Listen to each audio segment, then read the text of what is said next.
Bom dia. O apóstolo Paulo falou algo muito interessante no livro de Romanos, capítulo 6, verso 16. Ele fala assim: Olha, vocês não sabem que vocês são escravos daquilo que vocês obedecem? Se vocês obedecem o pecado, vocês são escravos para a morte.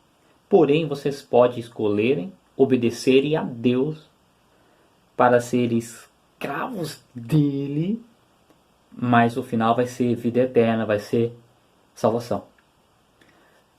Bom, diversos apóstolos publicamente se declararam escravos de Cristo. Judas, quando escreveu a carta dele, disse: Eu, Judas, escravo de Cristo. Tiago, quando escreveu a carta dele, começa dizendo: Eu, Tiago, escravo de Deus. Paulo, quando escreveu a carta para a igreja de Filipenses, ele declarou: Eu e Timóteo, escravos de Cristo. Teve muita gente aí que publicamente se declarou escravo de Cristo. O apóstolo Pedro também, na segunda carta de Pedro, ele fala: Eu, Pedro, apóstolo e escravo de Cristo. É uma palavra que soa um pouco forte, não é? Puxa, escravo.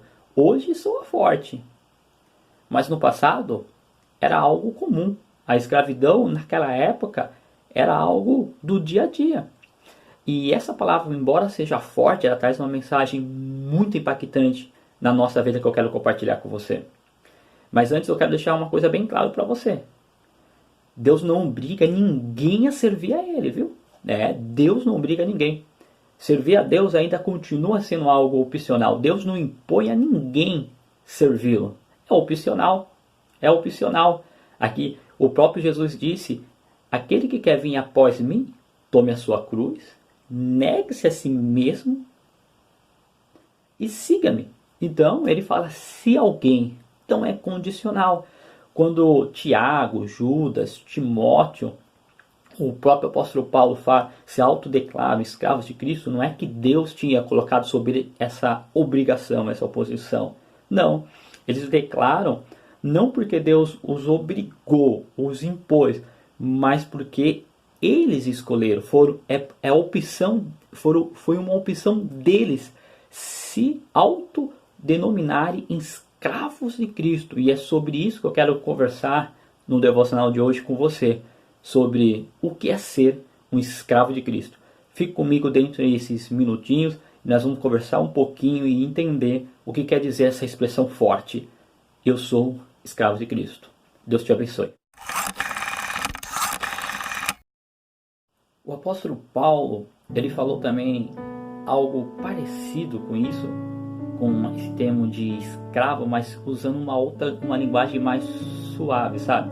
Lá no livro de Gálatas, capítulo 2, verso 20, Paulo ele declara assim: Vivo, não mais eu, mas Cristo vive em mim. Essa expressão de Cristo vive em mim também nos leva a meditar e alguns pontos aqui. Paulo está dizendo em outras palavras que agora a vontade dele está anulada, porque uma vez que Cristo habita na vida dele, agora o que prevalece não é mais os desejos de Paulo, as vontades de Paulo, mas sim a vontade de Cristo, daquele que habita na vida dele. E basicamente essa metáfora assim de ser um escravo de Cristo que Pedro usou, Tiago, Judas, Timóteo, até o próprio Paulo também se declarou publicamente escravo de Cristo, é uma maneira figurada para trazer uma mensagem no sentido que eles se submeteram à vontade de Deus 100%. Porque um escravo, ele era submetido ao quê? À vontade do seu dono, 100%. E assim estavam dizendo, com essa atitude, quando eles declaravam: eu sou escravo de Cristo, estavam dizendo assim: as minhas vontades estão entregues 100% a Deus. O escravo, ele tinha um único dono, um único dono. Não existia escravo com dois donos, assim, não tinha como, é um único dono. Por isso que Jesus também falou uma coisa, que ninguém pode servir a dois senhores. Por isso que Jesus também fala nas Sagradas Escrituras que o maior mandamento é: amarás o Senhor teu Deus de todo o teu coração, de toda a tua alma e todo o entendimento. Ou seja, um único dono. E Jesus ele fala, escolher quem você vai. Ninguém pode servir a Deus e ao dinheiro, porque há de agradar a um e desagradar ao outro, tem que escolher. Nós temos que escolher ter um dono.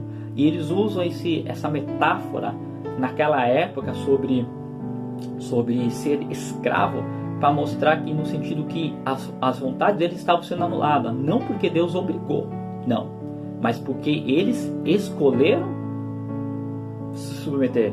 Digamos que seria um conceito de escravos por amor. É um escravo aqui diferente. Por quê? Porque eles estão escolhendo. Vale lembrar que Jesus falou que aquele que me ama, o que ele faz? Obedece os meus mandamentos. Então aqui nós estamos diante de pessoas que se declaram escravos não por obrigação, mas por amor. Porque, e veja bem, para pensar, gente. Ser escravo de Jesus é ter um dono bom, é ter um dono justo, é ter um dono que vai nos tratar bem, que não vai, na verdade, não vai nem nos tratar como escravo. Jesus, ele nos trata como filho por adoção. Então, é uma boa coisa. Naquela época seria uma boa coisa. Ter Jesus como dono, Jesus como dono, né? É aquele que é justo.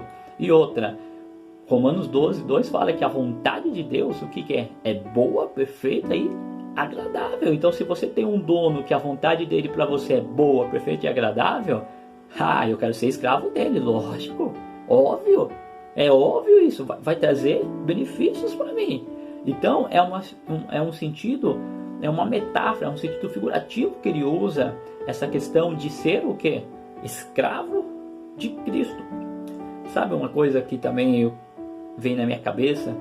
É que quando nós se convertemos a Cristo, acontece uma coisinha diferente. O nosso livre-arbítrio, sabe? Ele acaba morrendo. Digamos assim que morre em parte, né? Você ainda continua tendo o poder de escolha, mas o livre-arbítrio, ele passa a ser o quê? Ele passa a servir só para uma única coisa, que é servir a Cristo, que é escolher servir a Cristo. Você lembra aquela famosa frase assim que fala assim: Deus me deu o livre-arbítrio e eu faço aquilo que eu quero, pois bem, essa frase morreu, pelo menos em partes. Morreu em partes porque agora, como Paulo disse, vive você, mas não é mais você agora. Mas você tem que lembrar que dentro de você, quem vive é Cristo. E agora o que prevalece, uma vez que você se converteu, não é mais aquilo que você quer, não é mais a sua vontade, não é mais o seu desejo, não é mais o seu querer, mas é a vontade daquele que habita dentro de você. É a vontade do seu dono, Jesus Cristo. E cabe a você, cabe a mim, cabe a nós a nos submetermos a essa vontade que é boa, perfeita e agradável. Então agora, sabe, não é mais a questão se é pecado eu ir em determinado lugar. Não é mais a questão assim, é pecado eu ouvir determinadas músicas. É pecado eu fazer isso? É pecado eu fazer aquilo? Não é, essa pergunta não é mais a questão. Agora que nós temos Cristo sobre nossas vidas, que nós nascemos de novo, que nós se submetemos os nossos desejos, as nossas vontades a Deus, a Cristo, agora a pergunta tem que mudar. Eu não preciso mais perguntar se é pecado em determinado lugar. O que eu devo me perguntar é: o meu dono, Jesus Cristo, vai se agradar se eu for de determinado lugar? Independente se é pecado ou não, ele vai se agradar. O meu dono, Cristo Jesus, vai se agradar da música que eu escuto? Independente se a música tem teor sujos, impuros, ou tem uma letra mais suave, não é louvor, mas tem uma letra mais suave. Mas a pergunta não é que se é pecado, é que Jesus vai se agradar. O que Jesus quer que eu escute? O que Jesus quer que eu assista, que eu veja? É isso que eu devo passar a se preocupar. É isso que deve passar a ser o nosso foco, em agradar o nosso dono. Por quê? Porque ele nos comprou. Cara, um escravo, ele era adquirido, ele era possuído, ele era comprado. que se difere de nós? Nós fomos comprados, a Bíblia fala que nós fomos comprados, não foi nem com ouro e nem com prata, mas com o precioso sangue de Jesus. Por quê? Porque nós éramos escravos do pecado. E Deus, no seu infinito amor, veio e nos comprou com o único objetivo, ser o nosso dono. E agora, como está escrito lá em Romanos capítulo 6 e verso 16, é nos dado essa escolha. Ou nós escolhemos permanecer servindo ao pecado, mas nós devemos saber que o final disso, o resultado, sabe, a recompensa de ser escravo do pecado, vai ser a morte. Ou eu posso escolher ser escravo de Cristo, submeter a minha vontade, os meus desejos a Cristo, e o final vai ser a vida eterna. Engana-se quem acha que não é escravo de ninguém. Quer você queira ou não, quer você aceite ou não, cara. Ou você vai ser escravo do pecado, ou você vai ser escravo de Deus. Alguma coisa vai dominar a sua vida. Alguma coisa vai te dominar. E cabe você escolher. O que você tem que ter consciência, se você escolher ser escravo do pecado, deste mundo, o final seu vai ser a morte eterna e a separação de Deus. Enquanto a partir de se você escolher servir a Deus, você vai ter vida eterna. Vai ser vida eterna para você. Bom, entre escolher o pecado e escolher servir a Deus, eu acho que a melhor coisa, eu tenho a convicção que a melhor coisa, sem dúvida, é servir a Cristo, porque o resultado vai ser melhor. Timóteo escolheu isso, Paulo escolheu, Judas escolheu, Tiago escolheu, Pedro escolheram a ser escravos de Deus. Eu também já fiz a minha escolha, ser escravo de Deus. E você, o que você escolhe? Ser escravo do pecado ou ser escravo de Deus? Lembrando que uma das orações que Jesus ensinou lá em Mateus 6 foi o que? A do Pai Nosso, que ele fala: seja feita a tua vontade, assim no céu e como na terra. Se submeter à vontade de alguém é papo de escravo. É assim.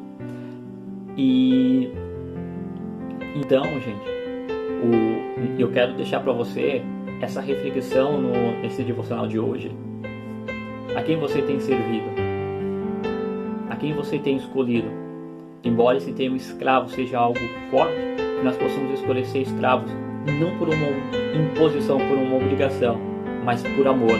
Porque o próprio Jesus disse: aquele que me ama obedece os meus mandamentos. Ele mesmo disse: por que me chamam de Senhor, Senhor, de Mestre, e não fazem o que eu vos mando? Deus tem o melhor para mim, Deus tem o melhor para você. Então que nós possamos a cada dia nos submeter à nossa vontade, a ponto de dizer igual ao apóstolo Paulo: vivo, não mais eu, mas Cristo vive em mim. Que a partir de hoje, o que venha prevalecer na sua vida não venha ser mais a sua vontade, o seu desejo, mas sim a vontade de Deus, porque a vontade dele é boa, perfeita e agradável. Abração do Luiz, Deus te abençoe e seja um escravo de Cristo.